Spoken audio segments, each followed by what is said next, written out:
उनको मसला चाहिए, उनका इश्यू जो है कि अगर केंद्र नहीं परचेज करता तो हमें एश्योर्ड गारंटी कौन देगा, वो इसमें है ही नहीं। हमने इनको यही कहा है। यानी पंजाब सरकार ने अपनी कोई जिम्मेदारी इसमें नहीं ली, बिल्कुल 1% भी कोई जिम्मेवारी नहीं ली। ये सिर्फ और सिर्फ जैसा नरेंद्र मोदी के जो कानून थे वही कानून मेरे ख्याल से उन्हीं के पैरों में पैर डाल के कैप्टन अमरिंदर सिंह चल रहे हैं, और इससे किसान को पंजाब में बचाना नामुमकिन है। सपोर्ट क्यों किया फिर आपने? देखिए, अगर हम इसमें क्या एक चीज़ लिखी है कि सामने एक चीज़ लिखी है इसमें कि अगर कोई शोषण करता है किसान का तो उसको 3 साल की सज़ा होनी चाहिए। अगर हम इस चीज़ को अपोज करें तो इसका मतलब आप हमसे ये पूछते कि आपका कहने का मतलब ये है कि कोई पंजाब का किसानों का शोषण करे। इस करके हमने इन कानूनों की सपोर्ट की है। आज समुच्चे पंजाब को सारे पॉलिटिकल डिफरेंसेस को छोड़ के इकट्ठे खड़े होने की ज़रूरत है, वो हम खड़े हुए हैं। लेकिन जो सल्यूशन इन कानूनों के मुताबिक जो हमने कहा था निकल सकता था, लेकिन उन्होंने निकाला नहीं है। यानी खाना पूर्ति कर दी बस, सिर्फ खाना पूर्ति करके आज का ये सेशन है, लोगों की आंखों में मिट्टी झोंकने के अलावा और कुछ नहीं है। सर, एक कागज दिखाते हैं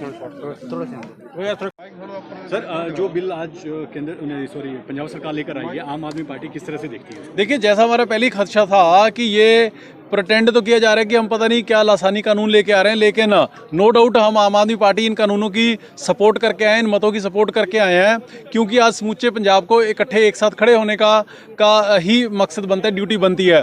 इन कानूनों में सिर्फ एक चीज़ समझ आई है कि अगर कोई किसानों की फसल MSP से कम परचेज करता है तो उसके ऊपर FIR होगी और 3 साल की सज़ा होगी। बिल्कुल ठीक बात है, अच्छी बात है।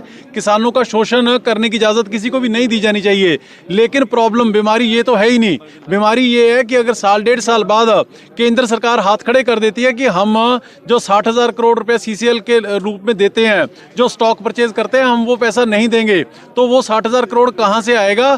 कौन किसानों की फसलों को परचेज करेगा? एश्योर्ड गारंटी देने की ज़रूरत थी, लीगल गारंटी देने की ज़रूरत थी किसानों को, वो इन्होंने नहीं दी, जिसकी वजह से ये जो कानून है, और कैप्टन अमरिंदर सिंह खुद अपनी स्पीच में कह चुके कि ये अभी बड़ा वेग है, ये इसके बाद गवर्नर साहब पता नहीं इसको एक्सेप्ट करें ना करें, फिर प्रेसिडेंट ऑफ इंडिया करे ना करें, उसके बाद कानून सुप्रीम कोर्ट ऑफ इंडिया इसको एक्सेप्ट करे या ना करे। जिन चीज़ों के ऊपर उन्होंने खुद ही इतने क्वेश्चन मार्क लगा दिए, तो हम कैसे मान सकते हैं कि ये कानून किसान का फायदा कर पाएंगे? नंबर 1।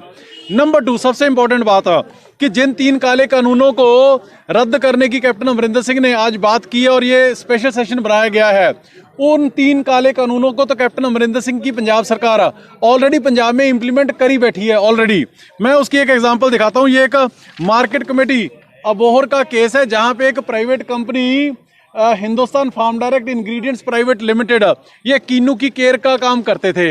इन्होंने 70 करोड़ की परचेज की, और जिसके ऊपर 2% मंडी फीस और RDF के हिसाब से टोटल 4% होता है, जिससे 2 करोड़ 80 लाख रुपया उनका देना बनता था।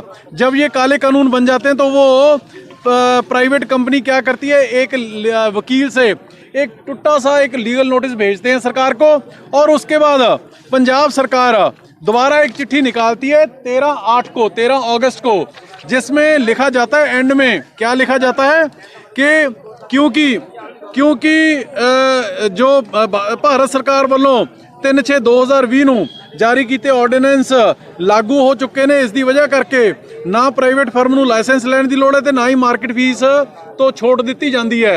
यानी कि उन्होंने अभी कानून ही बनाया था, दिल्ली पार्लियामेंट ने सिर्फ ऑर्डिनेंस था, और इन्होंने उन कानूनों की दलील देके, उन ऑर्डिनेंसेस की दलील देके 2 करोड़ 80 लाख रुपया उस प्राइवेट कंपनी को ऑलरेडी छोड़ दिया। अगर किसान परचेज करता है तो उसको 4% देना पड़ेगा। लेकिन अगर आप ये मानते हैं कि आपने सपोर्ट तो कर दिया, लेकिन जो किसानों की मांगे थी वो